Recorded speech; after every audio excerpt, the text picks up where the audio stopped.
This is a slightly adapted version of the talk on Deme inscriptions on AIO that I gave at the Symposium in honour of John Traill, held at Athens at the end of April 2023.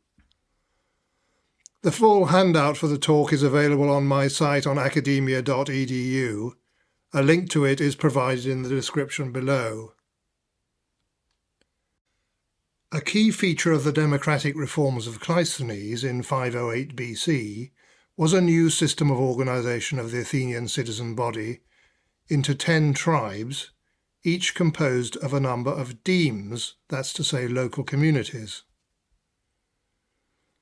The Greek word demos was used to refer both to the citizen body as a whole, in which context it is usually translated people, and to these local communities, in which context it is usually translated deme. In classical Athens there were 139 Attic demes, organised into their tribes in broadly regional groups called trities, that's to say thirds of a tribe, such that each tribe was composed of demes in a coastal, city and inland tritis. Each deme supplied a fixed quota of men to serve on the Council of 500, known as the Bouleutic quota of the deme, broadly in proportion to the deme's size.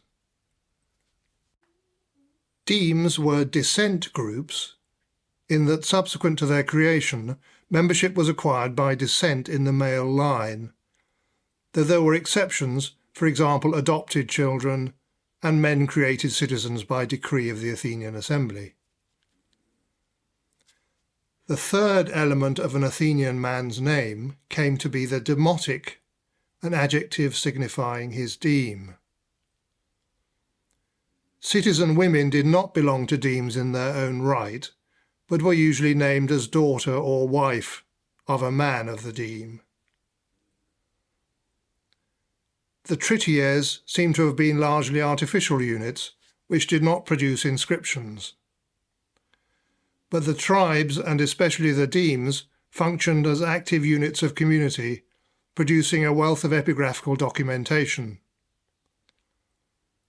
Around 200 inscriptions recording activity of the demes are extant, the majority dating to the later 5th and 4th centuries BC.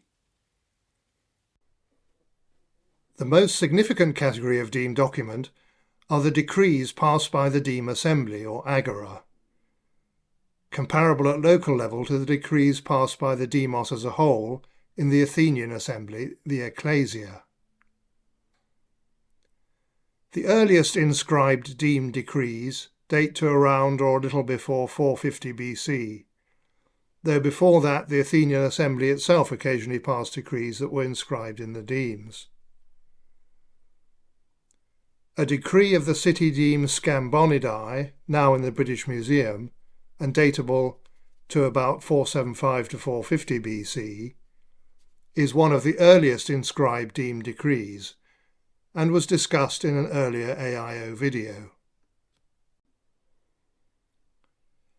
Characteristically of the 1st century or so of deme decrees, the Scambonidae document deals with the related topics of religious observance, finance and accountability of deme officials. It wasn't until the 350s BC that demes began honouring their benefactors in a systematic way with inscribed decrees. Frequently, but not always, they were the demarch of the deme, that's to say the chief official of the deme who held office in the deme for a year. Or they might be other officials or liturgists of the deme. And around 60 such honorific decrees are extant from the next century or so, attributable to the Attic demes. This development appears to have been part of a shift across the polis as a whole, triggered by the Athenian financial crisis of the 350s BC, from extracting contributions benefiting the community by compulsory systems such as liturgies, and towards encouraging voluntary benefactions from the wealthy by means of honorific decrees. Except for the garrison demes Eleusis and Rhamnus, where the decree inscribing habit was maintained in the 3rd century BC, partly by the involvement of military units stationed there, there are not many deme decrees firmly datable later than 300 BC. On AIO you can find a fuller general introduction to the demes in the notes to Rhodes Osborne number 46.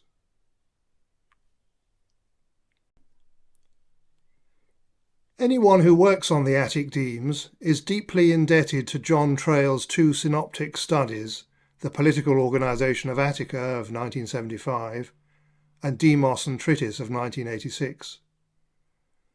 I offer this short paper on the subject of Deme inscriptions on Attic Inscriptions Online today as an expression of my admiration and respect for these and his other contributions to the field.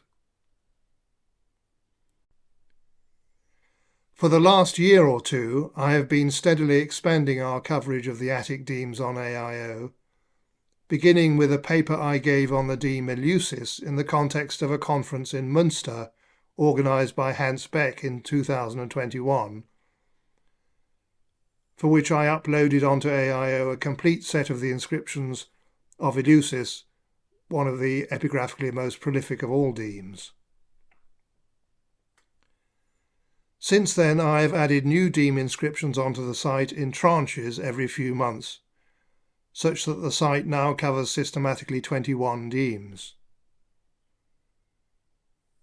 Most of the inscriptions are decrees, but I also include sacrificial calendars and some analogous inscriptions, land leases by demes, dedication by demes, and horoi marking security transactions to which a deme is a party.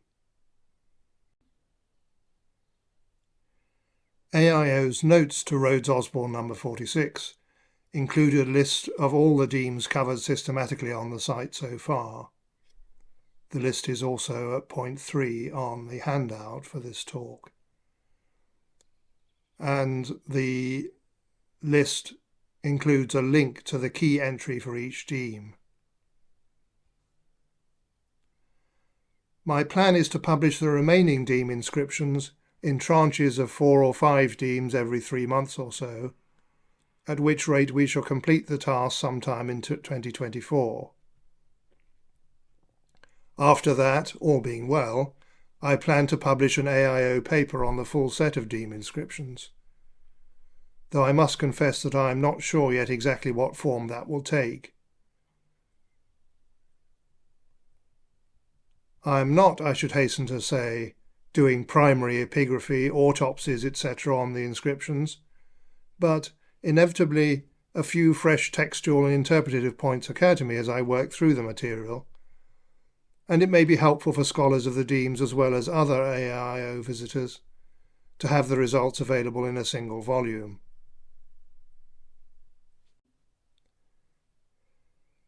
A few days ago we published our latest tranche of deme inscriptions covering Myrrhinous, the Tetrapolis, Lamptrai, Phlia and Sphettos. In the rest of this paper I'll make 1 or 2 observations on the inscriptions of 4 of these 5 demes, or sets of demes. I start with Myrrhinous, a medium-sized deme of the coastal treatise of Pandionis in the southeast of the Mesogaia, which sent 6 men to the Council of 500 in the 4th century BC. There are 2 extant decrees of this deme.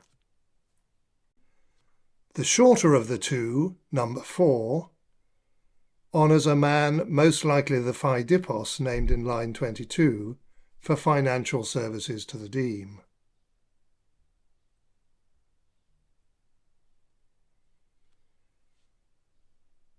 The longer one, number 5, however, has attracted more recent scholarly attention.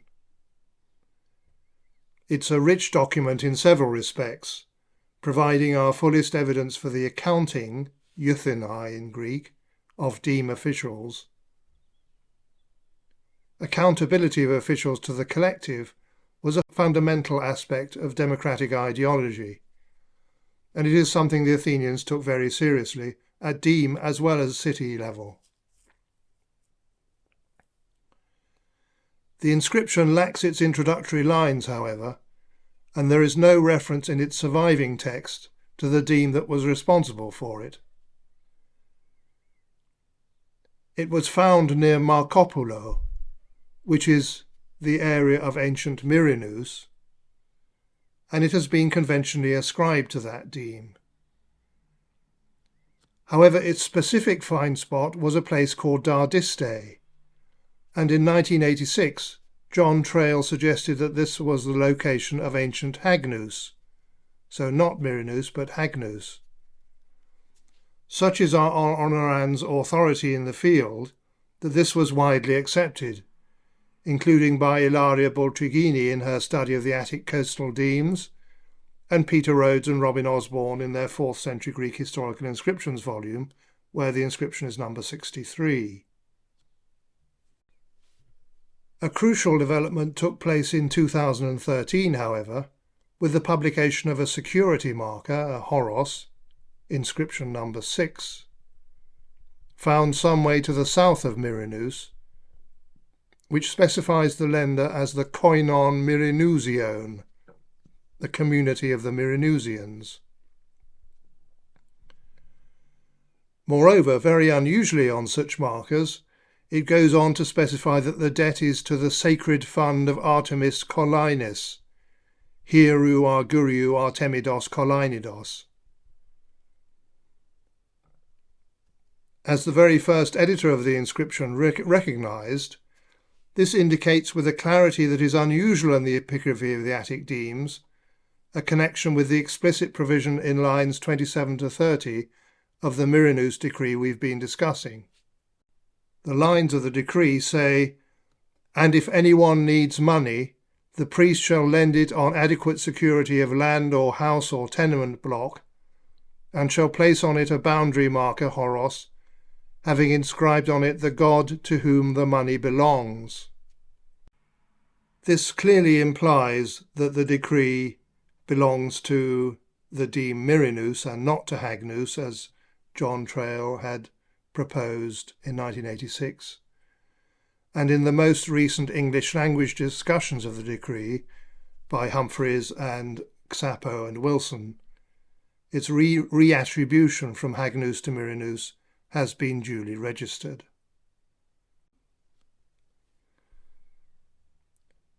As those scholars have also noted, it's also attractive to link the long-known security marker, number 7, which mentions Dionysus as the provider of the security, to the same provision in our decree.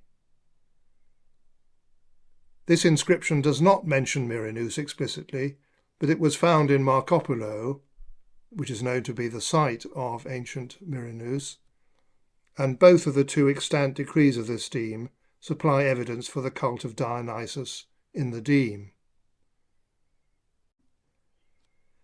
Because its initial lines are missing, the internal logic of the longer of the two decrees of Myrrhinous, handout number 5, the decree we've just been talking about, the internal logic of the decree is little unclear. The extant text deals with 4 distinct topics. Lines 1 to 27, coloured yellow in the translation, deal with the euthenai, the accounting process, apparently of the demarch. Lines 27 to 32, coloured green, make the arrangements for loans by priests, which I've already mentioned. Lines 32 to 36, coloured grey, deal with the Plerosia festival, and lines 36 to 40, coloured pink, with the Dionysia festival. Sally Humphreys has suggested that the different sections specify the business to be conducted at successive deme assemblies throughout the year, beginning early in the year with the accounting process of the previous year's demarch and the arrangements for making loans, and continuing at later assemblies with provisions for the Plerosia, a pre-ploughing festival, which in other demes took place in Boidromion or Paenopsion, the 3rd or 4th month of the year, and then the rural Dionysia in the winter month of Posideion. This has attractions, though there is nothing in the text linking applications for loans to a specific assembly. The D mark features prominently in most of the provisions, so perhaps the decree was specifically intended to specify the responsibilities of the D mark throughout the year. The only exception to the featuring of the D mark is the arrangements for making loans, in which the D mark quite noticeably doesn't feature at all. I wonder if that might in fact be the point. Such evidence as there is from other demes suggests that, while it's not uncommon for funds to be divided between different gods, it was commonly the D mark who was responsible for loans from deme funds. Checks and balances were a characteristic part of the culture of accountability in 4th century Athens. Perhaps in this deme at this time, it was decided to clarify that it was not the demarch, but the priests of relevant cults in the deme that were to be responsible for this aspect of the financial administration of the deme.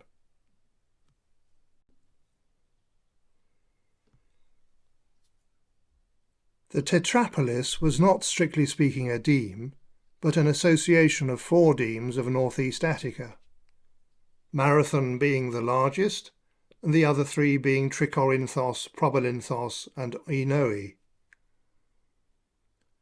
There are no extant decrees of the individual Tetrapolis demes. It seems the Tetrapolis continued to be the main focus of collective identity in the region through the classical period, apparent above all in its 4th century sacrificial calendar, handout number 10, and indeed through the Hellenistic period, to which the until recently one and only known decree of the association belongs, handout number 9.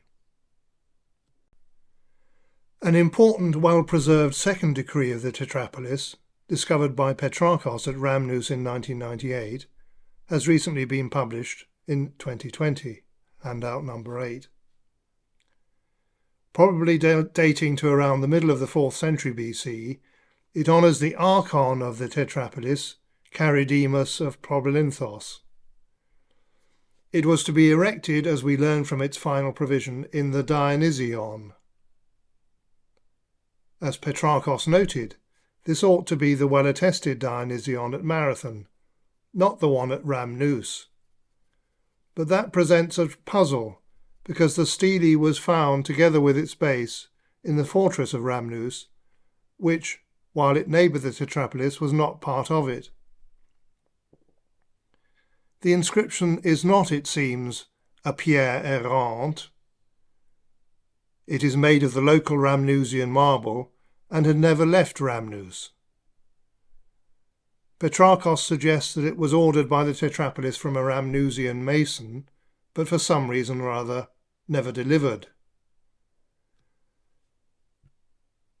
Knupfler has proposed an alternative theory that 2 copies of the decree were ordered, one of them erected as per the preserved erection clause at the Dionysion in Marathon, while a second, namely the extant inscription from Rhamnous, was the product of an afterthought, decided on after the erection clause was drafted.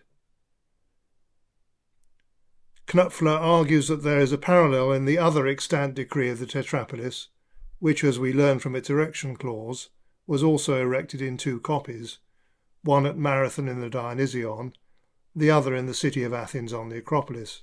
That's handout 9. Neither the Petrakos theory nor the Knupfler theory seem to me especially compelling, though I freely admit neither is the alternative that I raised on the basis of earlier reports of the inscription's discovery, namely that for some reason, for example ongoing building works, the decree could not be erected in the Marathon Dionysion, and that it was placed instead in the closest neighbouring Dionysion, namely the one at Rhamnous.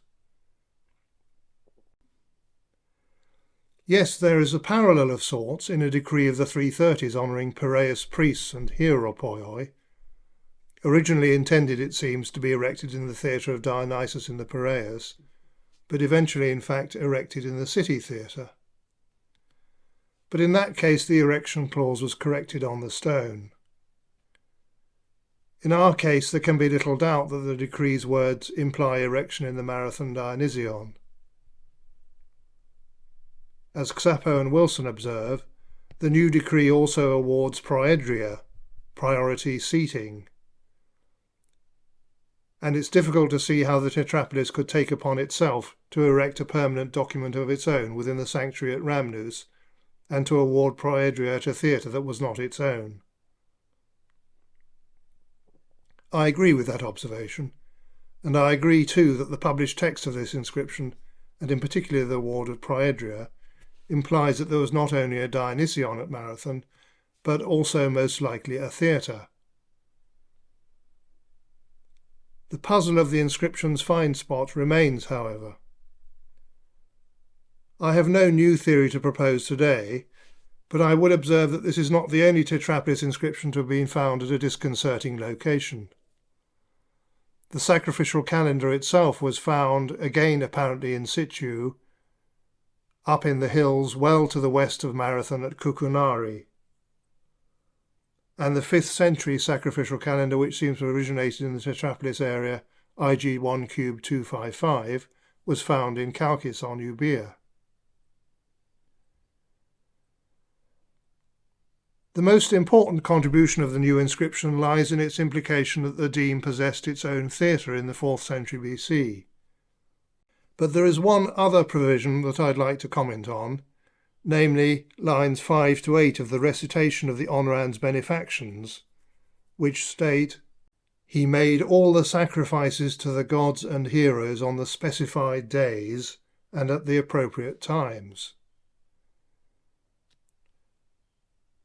As Kazuhiro Takuchi has noted in a short but acute paper published in Grammateon shortly after the inscription was published, it seems clear that this wording alludes to the sacrificial calendar of the Tetrapolis.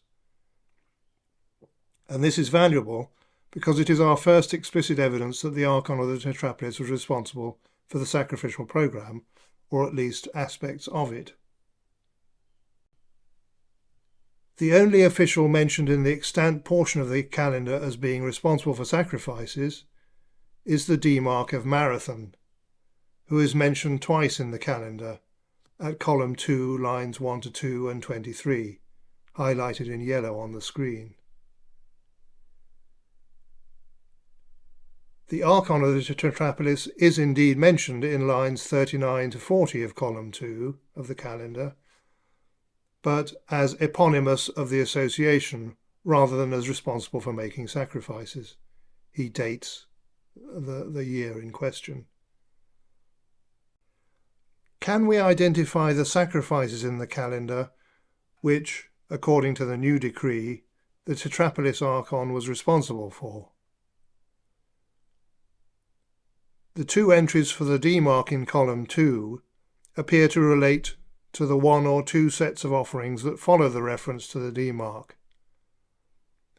This can be inferred from the fact that the offerings are not followed by provision for hierosina, priestly dues, or perquisites. Most of the rest of the sacrifices in column 2 are accompanied by hierosina, priestly perquisites, which most likely implies that they are to be made by the priest of the relevant god or hero. It has long been suspected, however, that in contrast with the deme by deme sacrifices listed in column 2, some or all of the sacrifices listed in column 1 of the calendar may have been for the Tetrapolis as a whole, and that the responsible official may have been the Tetrapolis Archon. These sacrifices too are not accompanied by hierosina, priestly perquisites, suggesting perhaps that they were also performed by an annual official of the association, like the sacrifices allocated to the Demarch in column 2, rather than by priests. The Tetrapolis is something of an institutional curiosity in the Cleisthenic deme system. A curiosity of a different kind is presented by the so-called divided demes. There were several of these, but only two of them produced extant inscribed decrees, Paeania, which produced a 5th century decree regulating religious observances, and Lamptrai, a deme of Erechtheus, located south and east of the southern end of Mount Hymettos, which produced the late 4th century honorific decree number 11 on the screen. The decree is not very specific as to exactly what the honorand, who was from Akarnai, not Lamptrai, had done, but it is implied that he had contributed financially to the deme's religious programme. For some purposes of the central administration, including organisation of the council, Lamptrai was divided in two. Traill assigned both parts of Lamptrai to the coastal treatise in his political organisation in 1975,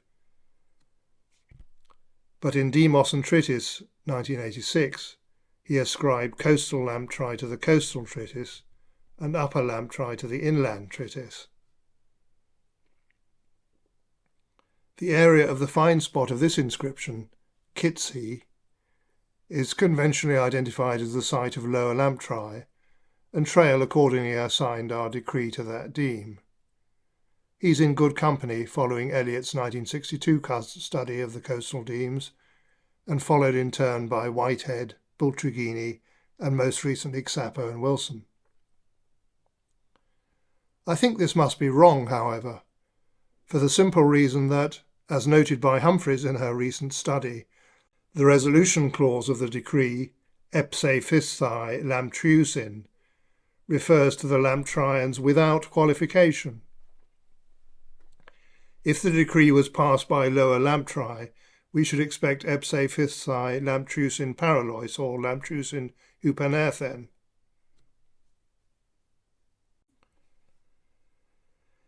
Interestingly, the dedication to Apollo, handout number 12, found in a wall of the Church of Agios Lukos at Lambrica, identifiable as a site of Upper Lamptrai, shows the same lack of specificity, beginning Lamptres to Apolloni, the Lamptraians dedicated to Apollo. There is a further piece of relevant evidence.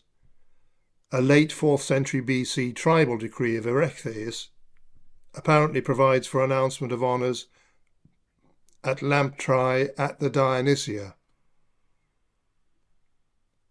This is taken by Xapo and Wilson as a reference to the Lamptraian rural Dionysia, which they assume, quite rightly I think, was celebrated by both parts of the deme together, and was presumably the honorand's deme. The clear implication would seem to be that for some purposes, perhaps all religious purposes, including the rural Dionysia, Lamptrai operated as a single deme, and that it held meetings as such. The situation was comparable with the other divided deme which produced an extant decree, Paeania, handout 13, which makes religious provisions.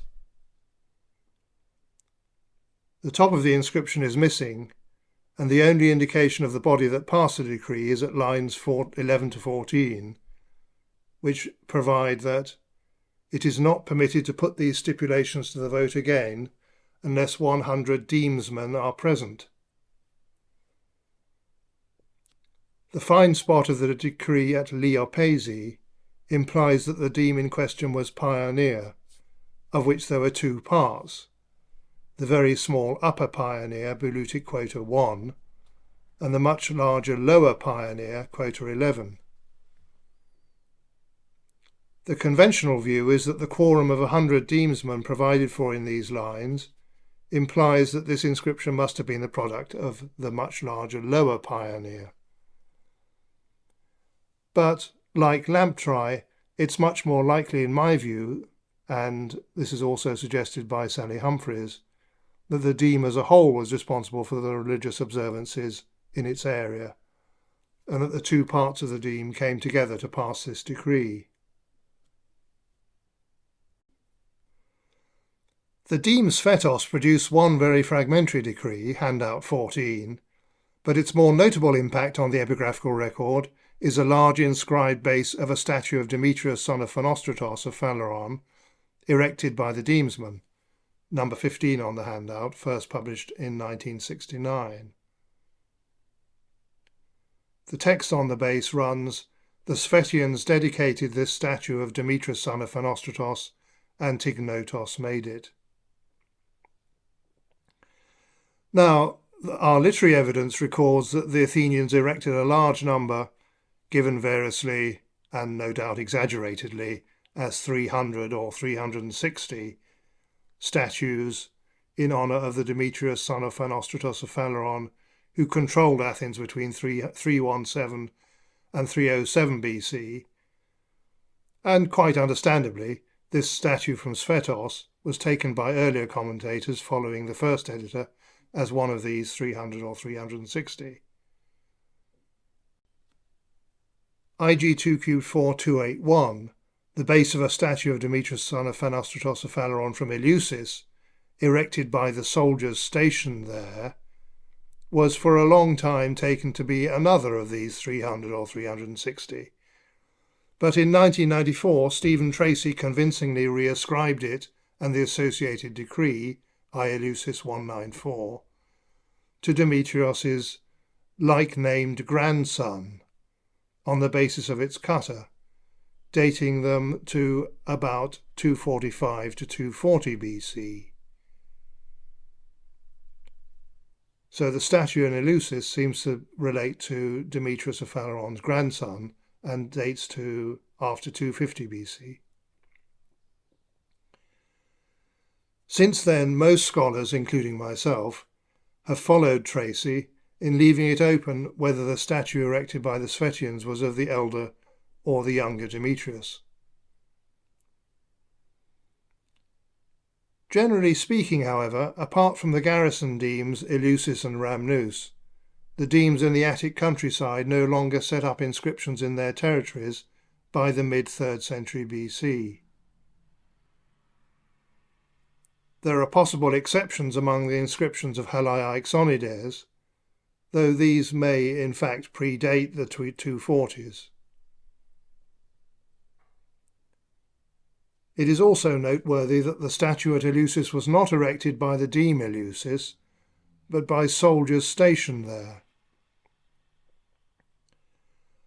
After about 300 BC, that deme only inscribed decrees and other monuments in collaboration with the soldiers stationed in it, whereas the Sphettos statue was erected by the deme Sphettos alone, no involvement of soldiers. Demetrius of Phaleron the Younger was a military figure, appropriate to be honoured at Eleusis, which was a military headquarters, as Sphettos was not. I again now follow Sally Humphreys, therefore, in identifying Demetrius of Phaleron the Elder as the honorand of the Sphettos statue. And I also agree with her that the fragmentary decree of another deme, Ixoni, honouring Demetrius of Phaleron the Elder, IG2 squared 1201, most likely also provided for a statue, although the relevant wording is not preserved in the surviving text.